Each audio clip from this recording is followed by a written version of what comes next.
I'm very excited to be the new head women's basketball coach here at the University of Mississippi. This is an opportunity that I've had my own for a long time, and I just can't put into words how excited I am to be leading this team. And I promise you this, we're going to put a team on the floor that's going to make the Rebel Nation very happy.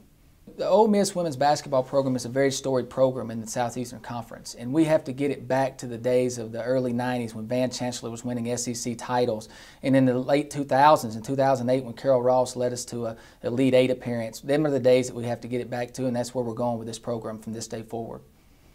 I've been preparing for this opportunity my whole life. This is something I've set out from an early age and wanted to be a head coach in the Southeastern Conference at a storied program like the University of Mississippi. And the hard work that I've put in over the years at the University of Kentucky has prepared me to be sitting here this day as the new head women's basketball coach at the University of Mississippi. My vision for this program is to take this program to the top of the Southeastern Conference. Once we get to the top of the Southeastern Conference, then we're able to compete for national titles. And that's my vision for this program. The SEC is one of the toughest leagues in the country, and it's a challenge night in and night out. Every time you step on the floor, you know you're going to be competing against the best teams in the country, and that's a challenge I'm ready to take on. I was attracted to the University of Mississippi through the passion that is shared by the Rebel Nation. Everybody I talked to about this job shared the same passion that you can win at the highest level in any sport on this campus. And once I stepped foot on this campus, I knew this is where I wanted to be and where I wanted to be the head coach. It's been a long road for me to get to where I'm at right here. I started in travel team basketball, on up into being a video coordinator at the University of Tennessee for Buzz Peterson, and then on into the University of Kentucky working for Matthew Mitchell. I grew up in a basketball family with my father being the head women's basketball coach at Middle Tennessee State University and a longtime head basketball coach at Shelbyville Central in Tennessee.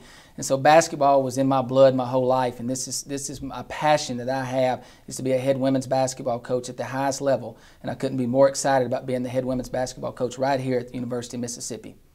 We're excited about Matt Insell being our head women's coach. I've tracked his career the last couple of years in women's basketball, and he's viewed as a top assistant in college basketball. And so we went after the best coaches that we could attract for our job, and Matt is the perfect fit to provide that jolt of energy that we need, that our players need, our program needs, our fans need for our program, and we just think it's a home run hire for Ole Miss women's basketball. Studying his career path, this man was born to coach. It's in his veins, and he talked about that in his comments when we met with him several times, that when somebody starts watching video when they're a teenager to learn how to coach, you know that they have what it takes to compete at the highest level. And so then you break down the basketball side, you break down the personality side, you break down the lineage that his dad has as a successful coach. It was the perfect match, and as our process unfolded, it became clear that Matt was the person to lead our program. The Southeastern Conference, most difficult league in the country, but if you're competing at the top half of that league, you're going to be in the national conversation. So our expectations are we get in that top half, and that comes with recruiting, that comes with player development, and once you're in that top half, you're a top 25 program, then you can make a deep run in the tournament, and that's what we expect for our program.